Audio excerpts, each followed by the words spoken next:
Hi friends, ഇന്ന് നല്ല super taste ആയിട്ടുള്ള അവിന സറ്റീവ മിൽക്കാണ് ഉണ്ടാക്കാൻ പോണത്. അപ്പോൾ ഈ അവിന സറ്റീവ എന്ന് പറയുന്നത് ഓട്സിൻ്റെ സയൻറ്റിഫിക് നെയിമാണ്. അപ്പോൾ ഇത് ഈ ചൂടുകാലത്ത് നല്ല തണുപ്പോട് കൂടി കഴിക്കാൻ പറ്റുന്ന ഒന്നാണിത്. അപ്പോൾ നമുക്ക് നോക്കാം ഇതെങ്ങനെയാണ് ഉണ്ടാക്കണതെന്ന്. അപ്പോൾ ആദ്യം തന്നെ നമുക്ക് ഓട്സ് ഒന്ന് കുറുക്കിയെടുക്കണം. അപ്പോൾ ഞാൻ ഒരു ബൗൾ ഓട്സ് എടുത്തിട്ടുണ്ട്. ഏത് ഓട്സ് ആയാലും കുഴപ്പമില്ല. ഇതിലേക്ക് 2 ബൗൾ വെള്ളം കൂടിയും ചേർത്ത് ഒരു 4 മിനിറ്റ് മീഡിയം ഫ്ലെയിമിൽ വെച്ചിട്ട് നന്നായി കുറുക്കിയെടുക്കാം. കുറുക്കുന്ന സമയത്ത് ഞാൻ ഇതിലേക്ക് 2 ടേബിൾ സ്പൂൺ പഞ്ചസാരയും കൂടി ചേർത്ത് കൊടുക്കുന്നുണ്ട്. അതിനുശേഷം നമുക്ക് നന്നായി ഒന്ന് കുറുക്കിയെടുക്കാം. ഇപ്പോൾ ഓട്സ് കുറുകി വരുന്നുണ്ട്. ഈ സമയത്ത് നമുക്ക് ഒരു നുള്ളു ഉപ്പും കൂടിയും ചേർത്ത് കൊടുക്കാം. ഇപ്പോൾ ഓട്സ് റെഡി ആയിട്ടുണ്ട്. നമുക്കിത് നന്നായിട്ട് ചൂടാറാനായിട്ട് വെക്കാം. ഇനി 2 പാളയംകുടം പഴത്തിലേക്ക് 1 ടേബിൾ സ്പൂൺ പഞ്ചസാരയും കൂടി ചേർത്ത് നന്നായി ഒന്ന് ഉടച്ചെടുക്കാം. അപ്പോൾ പാളയംകുടം പഴം ആയിരിക്കും ഇതിന് നല്ല ടേസ്റ്റ് തരിക.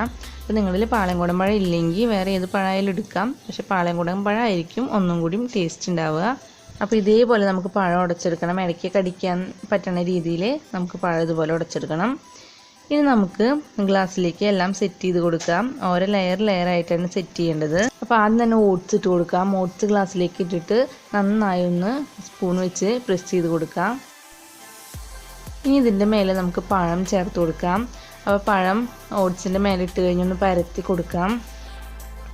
ഇതിൻ്റെ മേലെ നമുക്ക് കുറച്ച് നട്ട്സ് ഇട്ട് കൊടുക്കാം. അപ്പോൾ ഞാൻ കപ്പലണ്ടിയാണ് എടുത്തേക്കുന്നത്. വേറെ ഏത് നട്ട്സ് വേണമെങ്കിലും എടുക്കാം. അപ്പോൾ കപ്പലണ്ടിയും ഇതുപോലെ ഒന്ന് പരത്തിയിട്ട് ഇട്ട് കൊടുക്കാം. ഇനി ഇതേപോലെ നമുക്ക് ഒരു ലെയറും കൂടി സെറ്റ് ചെയ്ത് കൊടുക്കാം. അപ്പോൾ ആദ്യം ഓട്സ് ഇട്ട് കൊടുക്കാം. അതിനുശേഷം പഴം ഇട്ട് കൊടുക്കാം. അത് കഴിഞ്ഞാൽ മേലെ കപ്പലണ്ടിയും കൂടി ഇട്ട് കൊടുക്കാം.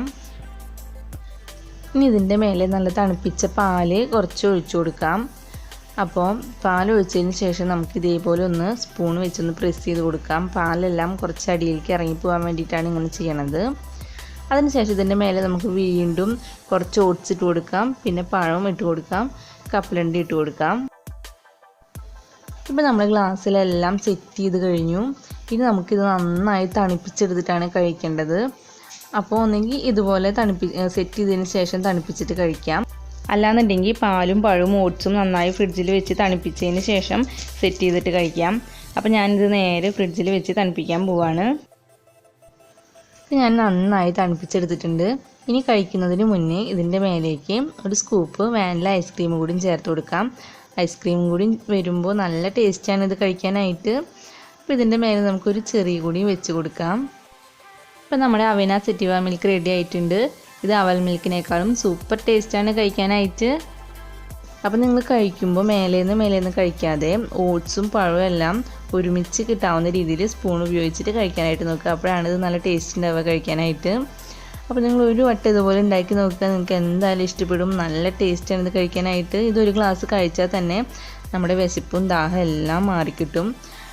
അപ്പോൾ ഈ വീഡിയോ ഇഷ്ടമാണെങ്കിൽ നിങ്ങൾ എൻ്റെ ചാനൽ ഒന്ന് സബ്സ്ക്രൈബ് ചെയ്യുക. ഒപ്പം മറ്റുള്ളവർക്ക് ഷെയർ ചെയ്ത് കൊടുക്കുക.